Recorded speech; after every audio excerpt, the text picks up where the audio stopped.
پنیسیلین، سفالکسین، سفالوسپورین، آزیترومایسین، کلیندومایسین، گنتامایسین، مترونیدازول، ترمیتوپرین، آموکسیکلاو و خیلی داروهای این چنینی که اسمشون رو براتون توی کپشن میذارم. اسمشون آنتی بیوتیکه. آنتی بیوتیکا داروهایی هستن که بر علیه باکتری ها ساخته شدن، یا اگه بخوایم خیلی دقیق و کلمه به کلمه ترجمه کنیم، داروهایی هستن که بر علیه موجودات زنده یا میکروب های زنده ساخته شدن.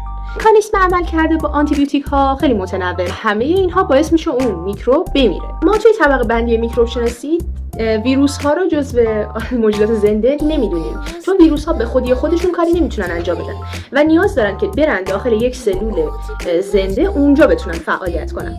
به خاطر همین هیچ مکانیزمی از طرف آنتی بیوتیک ها نمیتونه ویروس رو متوقف بکنه و برای ویروس ها ما به یک داروهای دیگه احتیاج داریم. حالا اینو چرا میگم؟ چون داریم نزدیک پاییز میشیم و کم کم سرماخوردگی ها شروع میشه، آنفولانزا ها شروع میشه و ویروسن و آنتی بیوتیک ها روشون عمل نمیتونن بکنن و شما با مصرف آنتی بیوتیک الکی عملا دارین بدنتون رو نسبت به آنتی بیوتیک ها مقاوم میکنین که توی پست بعدی بهتون میگم مقاومت آنتی بیوتیکی چیه، چه شکلیه و چرا خطرناکه.